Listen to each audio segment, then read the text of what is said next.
Hello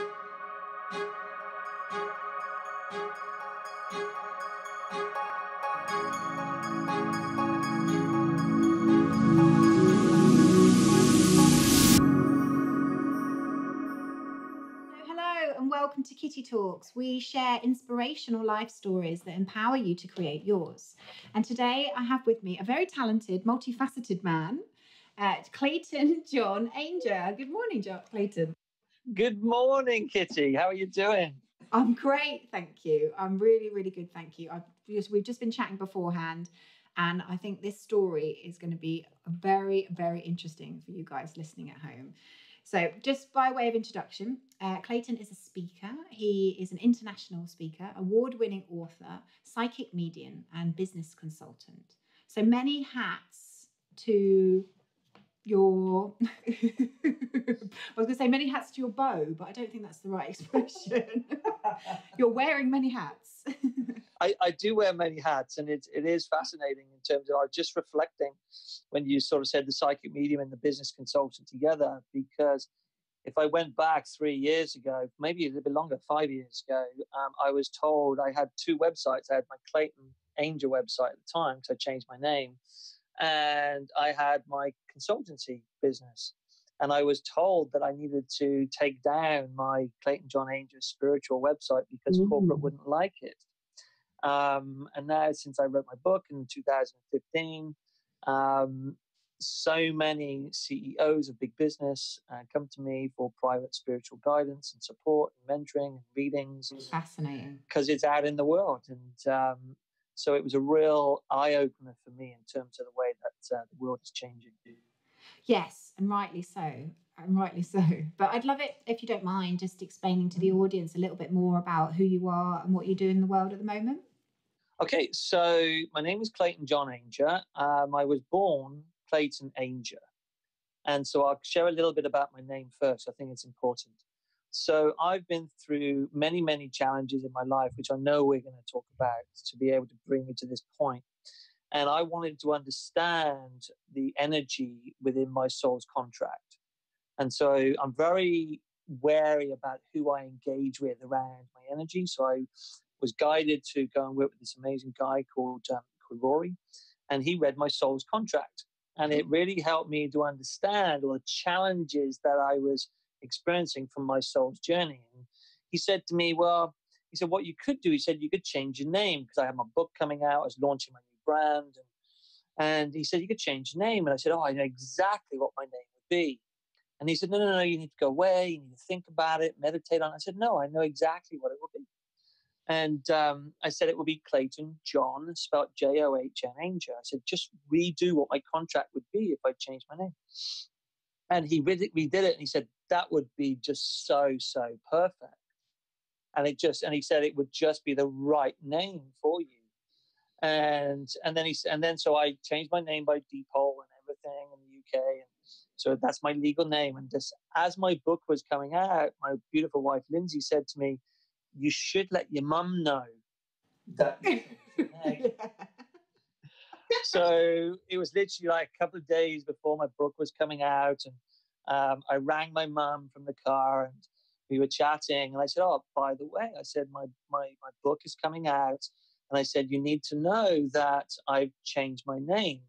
I've introduced a middle name. And she said, please let it be John. John. I always wanted you to be called Clayton. Oh, how funny. I know. So can you just explain that a little bit more? So the name that you were given at birth wasn't representative of what you wanted to do in the world, and is that why you changed it, or what was the so part of my work is about understanding the truth behind negativity and why we experience negativity. And every time we experience a trauma in our life, in our current life, in our past lives, or dimensions that we work in, it creates a tear in the soul, and part of the soul leaves and goes to a place in consciousness where it feels safe. So then what happens is the void gets filled with all the negativity associated with that trauma, and that gets sealed off. And then that gets programmed at the point of creation of the ego. And I'll talk more about that later. But the whole point around the soul's contract is all around these traumas that we have. And because each soul is on its own soul's journey. And as we go on this soul's journey, there are things that we need to learn. And learning presupposes that there is something missing, which is part of the human condition. And so we go on this journey of learning. And as we learn, we clear out these traumas so the peace of soul can return. But I wanted to understand more about the detail of my traumas. So I worked with this amazing guy. He read my soul contract. He read the energy within my soul and my soul's purpose and my soul's journey. And he helped me to gain clarity. And I knew about it consciously. I was very aware of it. So it was more confirmation of challenges around wealth and deserving money, around receiving love, around appreciating and loving myself, and all these different types of things that were being reaffirmed by this soul contract. He knew nothing about me. I told him nothing, and it was just amazing. But the great thing was I had done a lot of work with myself over the years. So this was 18 months ago I did this. So I'd done a lot of work. I cleared a lot of my soul up, and I was very much on my soul's purpose. But I wanted to understand if there was anything else, any fragments or anything that I needed to clear up. And he helped me to get some clarity around those things. And I'd done most of the work that I needed to do to clear this out so my souls can come back in. And it was just an amazing, amazing experience. So I changed my name. And as soon as I changed my name, I aligned to the energy of it. I meditate with my name every day before I come on calls like this, and I really align to the name of Clayton John Ainger energetically, because it's my soul's name, my soul's purpose. And it was just an amazing, amazing transition for me in terms of elevation. And so I changed it. And then as I changed that, more and more and more doors opened for me as I aligned with the truth of who I was, because I knew I had outgrown the energy of Clayton Ainger. I knew there was something missing, in addition to what I was doing. So it's like go on. I was going to say, it's like it closed a chapter on your old life, Really, really did. And as soon as you said that, I had goose pimples. It literally was like one door shutting and another door opening. And well, I was going to say, no, just because one of the things that we are I suppose talking to people about here on the podcast is obviously everyone we've interviewed has shifted from, I suppose, not doing the work that they're here to do to finding their soul's path. And then once we get on that soul's path, I've got goosebumps now, things start to change and shift and doors open that you could never have imagined. So what we're doing through these interviews, Clayton, is encouraging people to, take that step, find out why they're here and get on that path. And, I work with myself every day. So in terms of, where am I now? So I'm an international speaker. So I run events all over Europe. I speak all across the UK. I've just come back from New York. I was speaking at the New York Open Center. I'm speaking in Canada. I'm running an event in a couple of weeks' time. I'm going to Australia when I get back, and a couple of weeks after that. So I'm on holiday in Australia over Christmas and New Year with my family, and then I'm running an event and speaking in Australia. So I have this this amazing life of traveling, but also speaking and doing the things I really, really love to do. I've got an amazing, amazing publicist who you know, because they're mutual friends. He's helping me to get on shows like yourself, sharing my story and inspiring people to rise up. Our corporate consultancy is thriving. I'm a psychic medium, and my reading diary is pretty much full until the end of March, and continue. Now we're filling up almost April. So I'm doing what I love, and every cell in my body lights up. And people say to me when I'm working with them, either one-to-one or in groups, they say to me, "So do you know what fulfillment feels like?" And I said, "I do." And I said, "I can tell you exactly when that is." And I said, "I experience it every day, but the wave of it I experience it is when I finish off my 48-hour negativity detox and soul rejuvenation workshop, and every cell in my body lights up like a Christmas tree. And I feel so alive in every single way. And I experience, more and more of that day to day, but it's the surge at the end of that event, which I just truly experience, because I'm in the divine, I'm in my soul's journey completely over the course of that weekend. So it's just an amazing experience. And everybody can do it. Yes. Yeah, absolutely. And it is available for everybody. And that's everybody. As I explained to you before, like why we want to do these interviews is to show your journey and your transition so they see themselves in your journey and your transition. And sorry, Kitty, and it's interesting. I was talking with a friend of mine the other day, as I was saying to you off radio. You know, I was talking about, because I'm mapping out my new book, and I was saying to him, I said, you know, why me?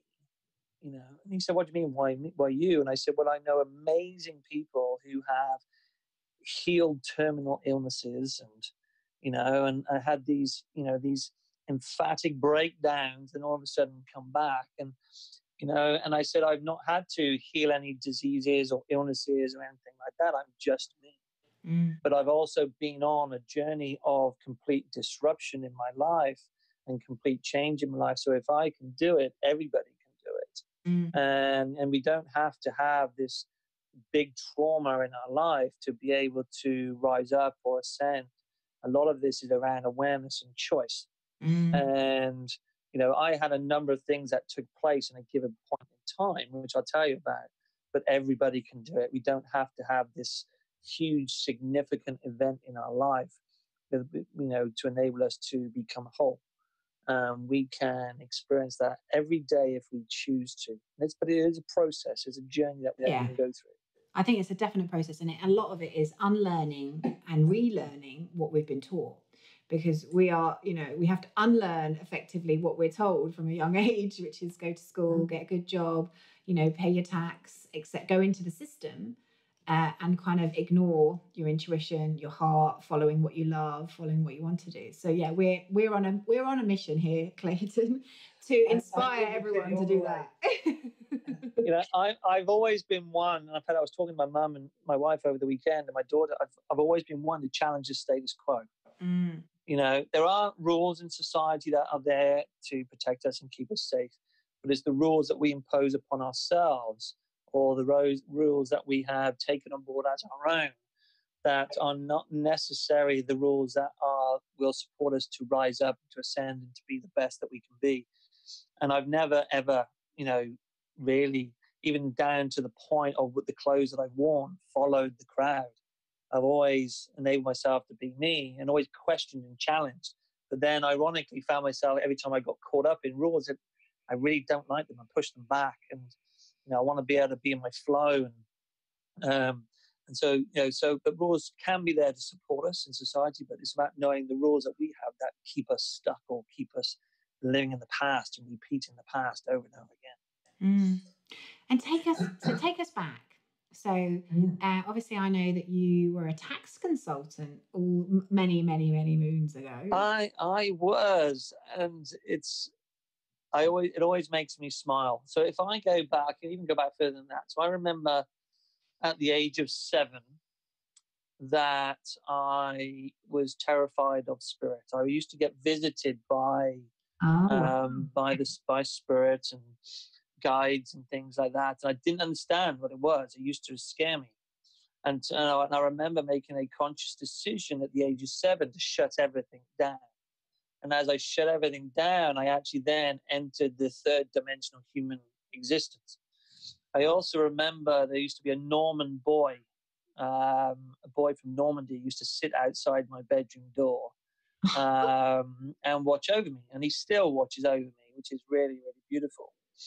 So I then entered the world of the human existence. And in the age of 20s, my 20s, I experienced a real dark time of depression. Now I know why. Yeah. In my 30s, I experienced a dark time of depression. And then I went through, everything came to a big head so my daughter's 14, about 12 years ago.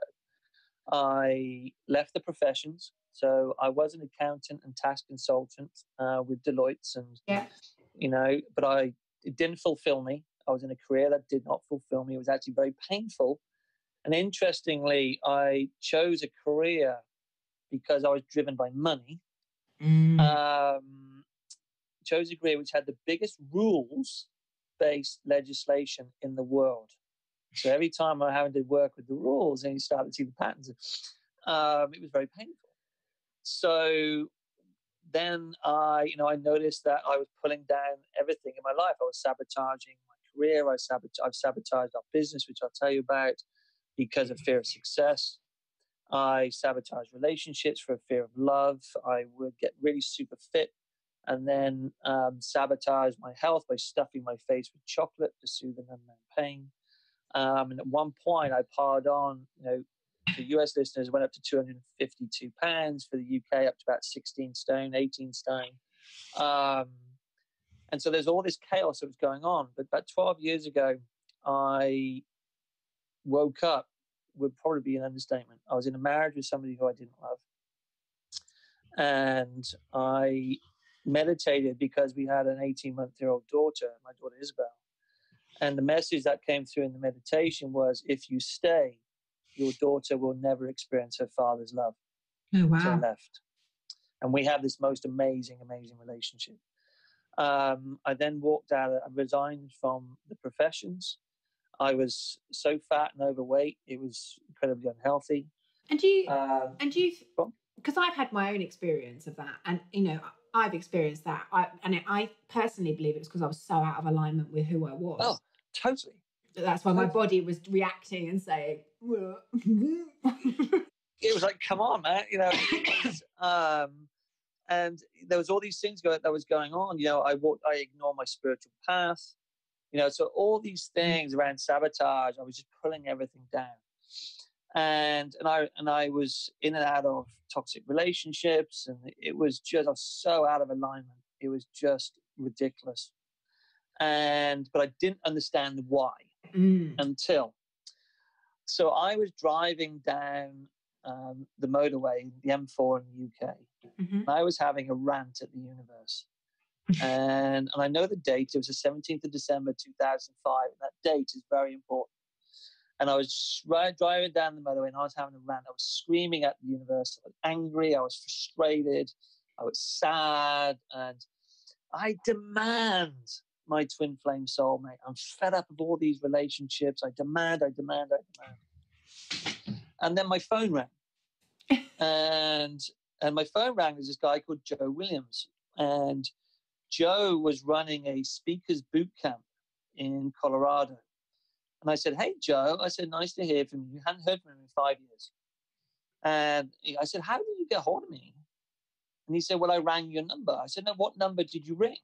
And he called out his telephone number. And I said, that number was cancelled 5 years ago.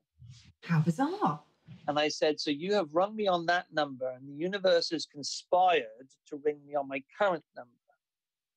I said, you have my attention. So I knew I was just ranting and raving. And he said, I want to invite you to my first speakers boot camp in Colorado.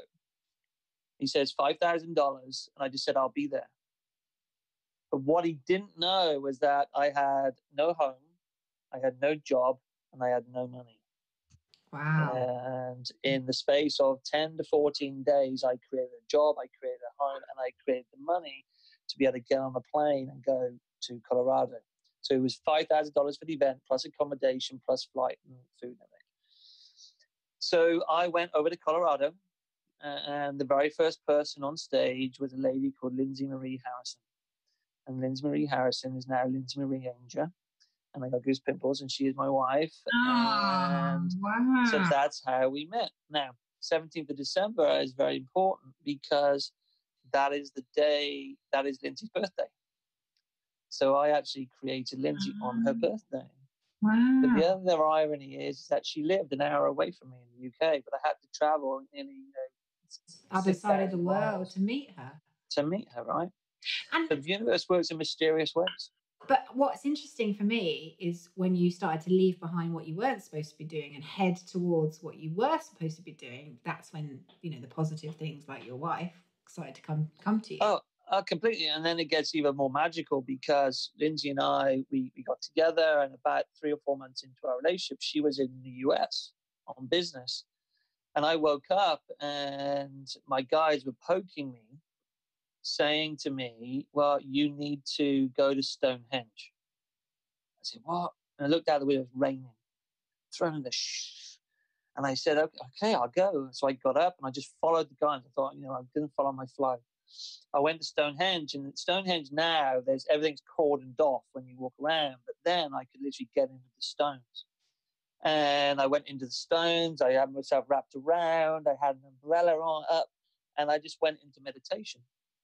And it was at that point I then went through this portal, and I met Druid masters and Druid elders. And they said to me the following words: the ego teacher. And they explained to me the true purpose of negativity and why I had been experiencing extreme bouts of depression. So you could teach it, or have an understanding of it. So then as I left Stonehenge, and every time I was meditating, I got goose pimples. Every time I was meditating, every time I could just be walking down the street, and I would just get a download, or I would get a sign. And so I just make all these little notes. And in the beginning, it was just little signs and things. And then I started to piece them together like a jigsaw. And then I wrote my book. I wrote my book, The Ego's Code. And everything just naturally unfolded from there. Beautiful. And so it's, now I've got a big publisher in the US that's I'm talking to about publishing it. I have French publishers interested in translating it into French, and that's because I'm following my flow. And every time I move out of sync, and yes, I'm still a human, yeah. And I move out of sync, I'm very aware. So because I've developed a process to be able to help people to become more aware of what's going on and actually understand how they can live in the joy of who they are, and actually use the negativity as a fuel for success, as opposed to something that keeps them stuck in the past. Beautiful. And talk to me about your psychic ability, because you obviously say when you were little, you had, quite clearly a gift, and then you shut it down because you didn't know how to handle it or what to do. So at what stage in your journey did you reconnect to that, and how did you do it for people listening? Okay. How did I do it? So I used to be able to sit in front of the television and see through the eyes of the newsreader, which always used to freak me out. And so I would be looking back at myself as the newsreader on the TV. Oh, that's weird. I know, right? And so everybody has a higher self, which is our true self, which is omnipresent everywhere. And I read through the energy of the higher self. So I used to, when I met Lindsay, I was doing readings privately, but I was using things like angel cards and tarot and all these kinds of things. And, and that was I was just doing it privately. I had this interest and this intrigue. And then I started my shamanic path. And when I started becoming a shaman and studying shamanic practitioner and awakening that within me, because it was always there, learning presupposes that there's something that's missing, but remembering from a divine perspective, we're already whole. So it was something that I could just access. So when I used to do my events, and even these events now, I take people on shamanic journeys where they get to connect with their soul, they meet their ego, they go back to past lives, they go to all different places. I take them so they can learn and evolve. So it was through that I started to do hyperceptual reading. And then I just started to develop my own practice. I thought, I need to develop my own practice in my own way. And so I started to meditate more. And as I started to meditate more, I started to trust the information that would come through. And as I would trust the information, I would then act in accordance with the flow of it. And then when I acted in accordance with the flow of it, I would get immediate feedback in my life. And that could be somebody crossing my path, or, somebody, giving me a contract. It could be, a certain door that would open, a certain relationship. It could be a million different types of things. But I just started to observe, and everything linked into what was coming through in the meditations. So I thought, okay, so perhaps I could develop this even more for other people. So so when I read for somebody, I go through a process with myself that I step out of my body. And as I step out of my body, I invite your higher self into me, because so I'm reading through your filters. And I want to read through your filters because I've got so many things that are going on in my life. I don't want anything being caught up with that. So I've just learned how to separate that. And I'm starting in 2018, I'm going to teach people how to do this. So as I separate out, I invite your higher self in, your guides come in, and then I start to do automatic writing. So this is always 30 minutes before a reading. Right. I will be tuning in, and I will make pages, like often 5, 6, 7, sometimes 8, 9, 10 pages of notes before I even engage someone on a call. Then they will Zoom. So we always do Zoom because other platforms are not stable enough. Zoom's very stable, but also enables me to record it for people. Yeah. Because there's so much energy that's being generated. And we'll begin with the guidance that comes through their guides.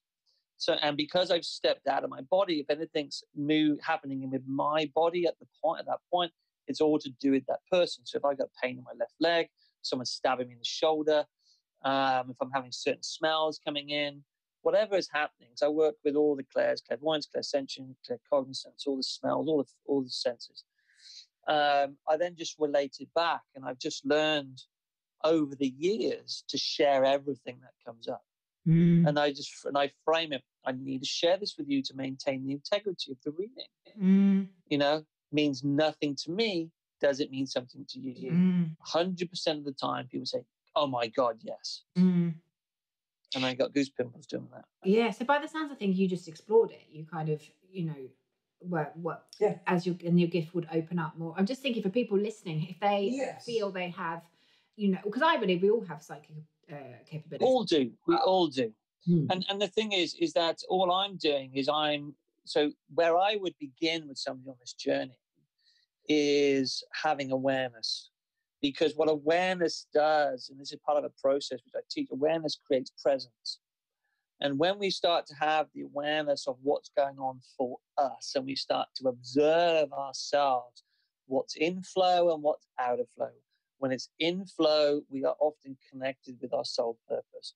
When it's out of flow, or it's becoming clunky, or things are not moving, it's often that we're not in our flow, we're not connected with our soul purpose. And it's about just observing. And I say to people when I work with them privately, I say, so ask yourself the question, is this something that's important to me? What is my truth in this situation? Because the higher self can't lie to you. And so whatever comes up for you, if it's important and it's aligned to your truth, then look at your behaviors. Because if your human behaviors are not aligned to the soul purpose, then it's going to be clunky. So you need to change your behaviors. And when you change your behaviors, you'll start to get feedback that's coming in from the divine. Not tomorrow, not next week, immediately, when you align to the purpose. And it may be just something small, like a phone call or an email that will come in. And we all experience these miracles every day. We just need to observe them.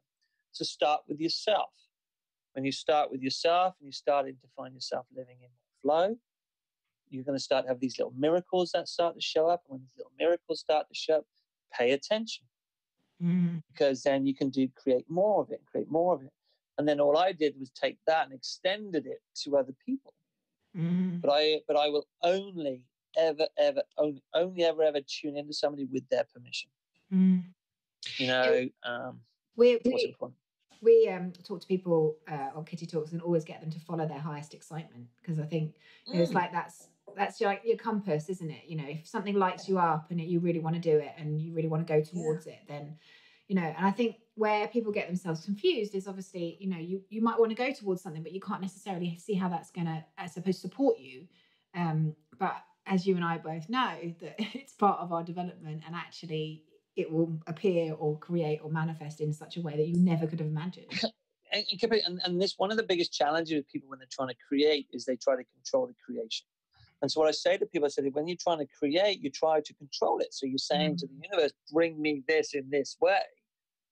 But the universe and the divine works in mysterious ways. So if you just let this go and just surrender to the unknown the divine knows your truth. So the divine will bring it to you in a way that you least expect. and it's always better than you expect. So whenever I'm creating, I would say, please bring me this or something better. And it's always better. Yeah. Yeah, absolutely. And I think, like you said, we limit it, don't we? If we say that we want it in some shape or form, we're almost putting a cap or a lid on what something could be absolutely amazing. Completely. And the thing is, Kelly, as you know, it should light you up. It's, for me, when it happens, I'm often in shock, and some of the things that are happening for me recently, I'm going, oh my God, it's like the kid inside me wants to just bounce. I've got Tigger all around. I've got some Tiggers. I'm a big fan of Tigger because I have this bounce, and that's the bounce for me. It's like, oh my God, I can't, it's almost like I can't believe that that's happened, but that has happened. Follow your highest excitement. And then the most important thing for me is express gratitude for it. And the brain and, our divine self and the human existence, it acts like a beacon. It sends messages out in whether you call it the quantum field, the divine spiritual system, the universe, the divine, whatever that is. We send out signals. We're energy, and quantum physics has proven that we're pretty much completely energy. So we're always in creation. And quantum physics has proven that 7.8 times per second we are experiencing wholeness unconsciously, which means that we're always in creation. So if we're always in creation, we're either going to create through our negativity or we're going to create through, the divine consciousness.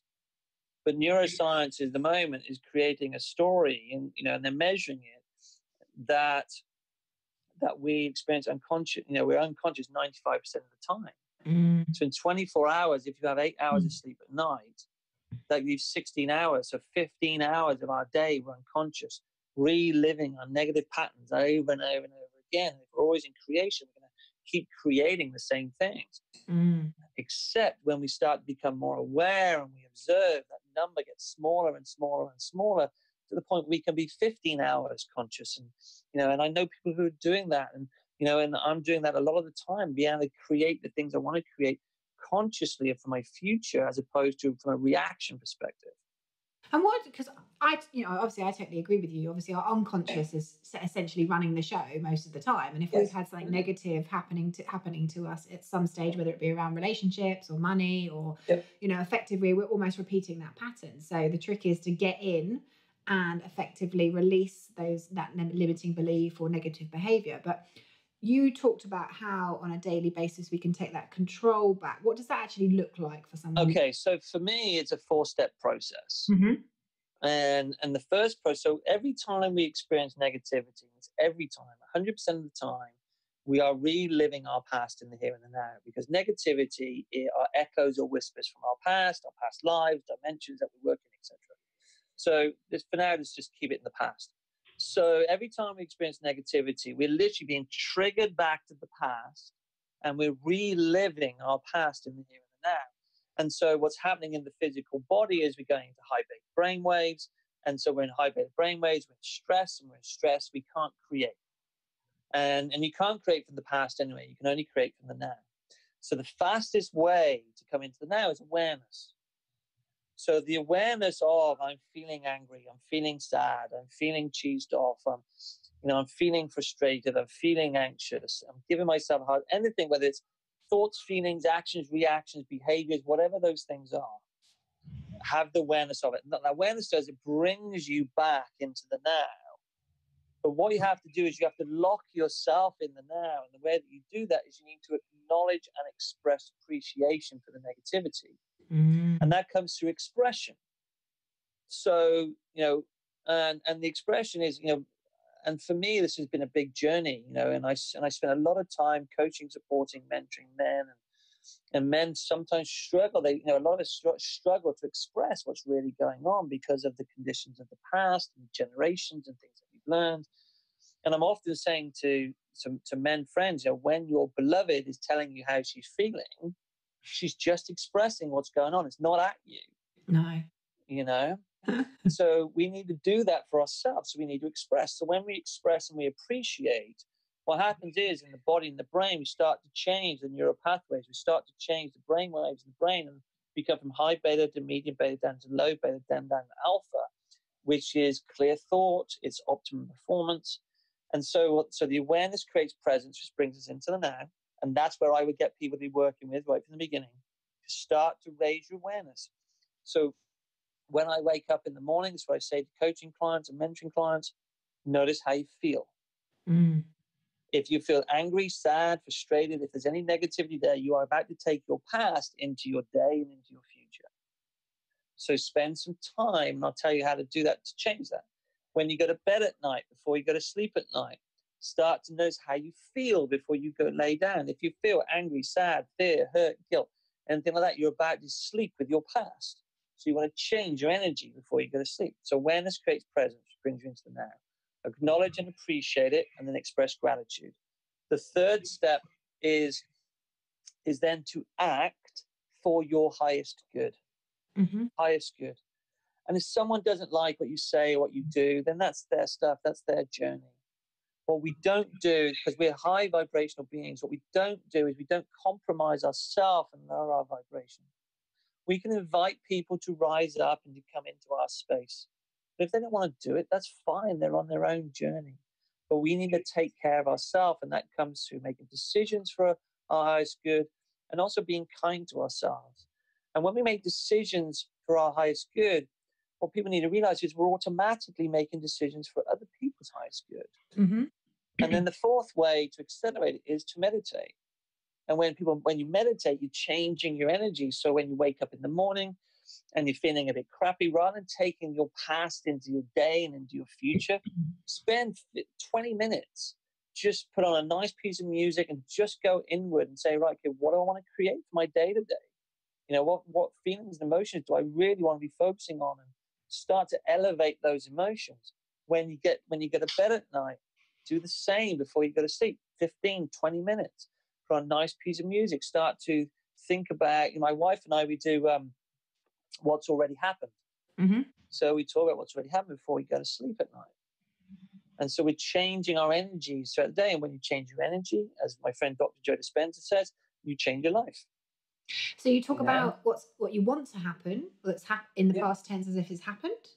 Yes. Yeah. So go into the future and talk about something that's... And I align my energy to that. That's and that's the important thing. If my energy doesn't align to it, then I'm still falling asleep in the past. I'm still sleeping with my past. And how many of us don't want to be sleeping with our past? Waking up with it. Yeah. The expression almost fake it till you make it. Like talk about it as if it's there until it comes into alignment with your vibration, and it is there. But here's the thing, Kitty, is that neuroscience is now proven, and quantum physics is now proven that we can actually experience our future now. So the brain can be programmed to change its frequency of our future. So if we want to create a twin flame soulmate, and we're aligned to the energy of that twin flame soulmate, the love that's there, the frequency from the brain and the body goes out into the universe, is the love associated with that, as opposed to, I really need to have my twin flame soulmate.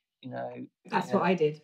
So I asked the universe, you're like this, Clayton. I asked the universe for a sign, and the universe gave me a costume jewelry engagement ring. Would you believe it? Within 24 hours. And then I wore the engagement ring to bed every night. And every time I wore it, I was connecting to the energy of my loved and being loved. And I got goosebumps when you said that, and the thing is that's where you connected. You connected with the energy of the love and being loved. But so many people are connected to the energy of lack. And that's what they're sending out, and the universe responds to that. And that's a really good point, because I think we talked before we came on air about how now human beings are in a place on Earth where we're having to unlearn and relearn things in a different way, and that's a powerful one, because actually as human beings we naturally, I think, because we want to evolve and get on, we're always looking at what we can improve, but we can go into that negativity, we can go into that lack space, whereas obviously what you're saying there is we need to relearn effectively to go to the place where we've got what we want and connect to that energy and that vibration.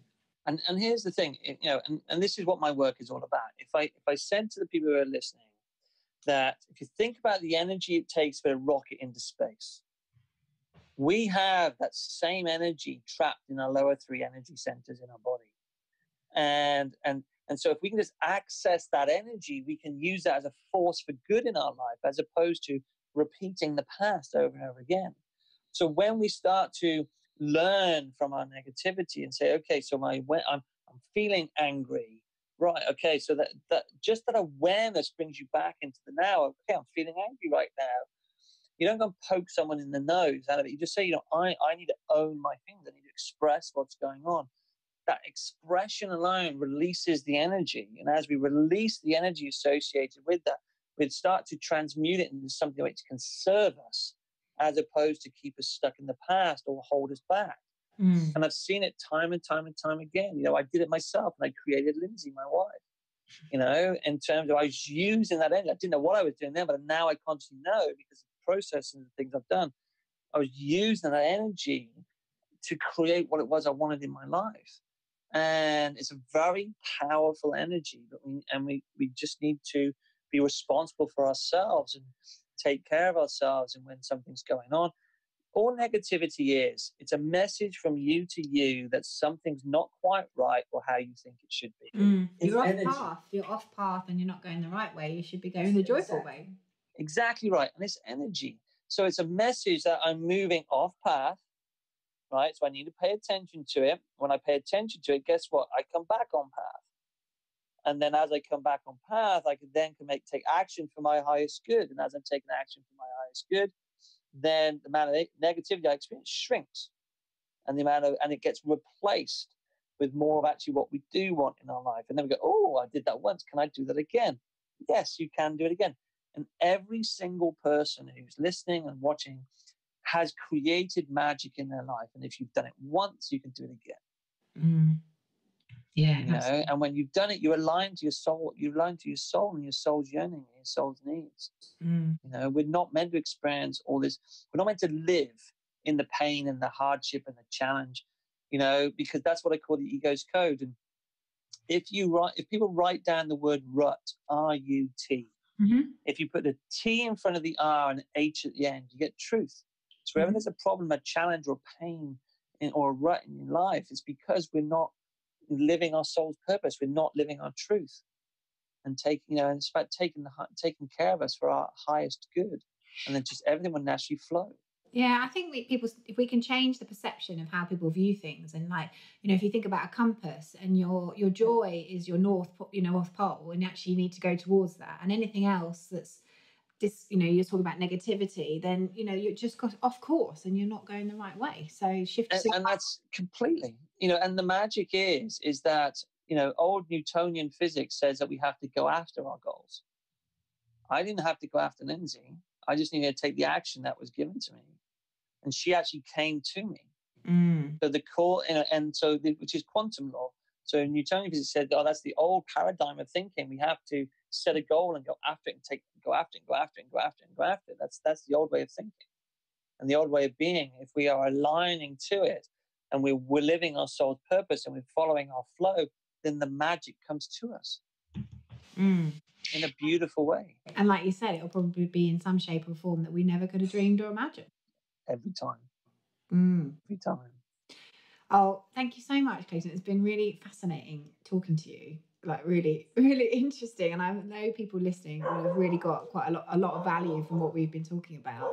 But just quickly before you go, talk to me about the next book, when that's out, how people can find you. We'll have all the details in the show notes, but just quickly. Okay. So my current book is The Ego's Code, and that's in 3 formats. There's paperback, it's on Audible audio, and it's also on ebook. And so people can get that on Amazon, on Audible, and they can get it anywhere. My new book, which I'm writing at the moment, is going to be called I Am Worthy, A Journey to Self-Acceptance and Self-Love. And that will be out in 2018, and I'm still writing that at the moment. There's a meditation which goes with the Ego's Code, which will accelerate all these things, which is called the Ego's Code meditation. It works with the book, and it's a very powerful process for healing the soul and soul rejuvenation. I've got coming up on my website, if you want to join the community, there's free downloadable meditations which people can get. They can follow me on Twitter. And if you want to come and join me in Canada, I'm running one of my 48-hour negativity detox and soul rejuvenation events over there. But in the UK, I'm doing a number of events next year in the UK as well. So it's a fantastic journey, and I'm completely in awe of it.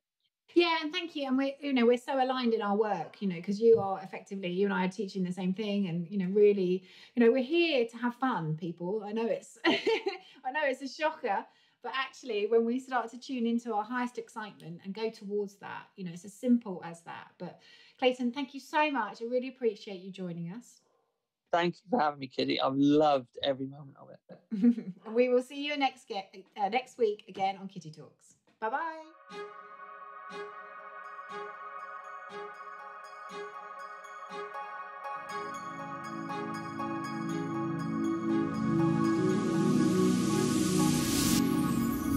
Thank you so much for listening to Kitty Talks.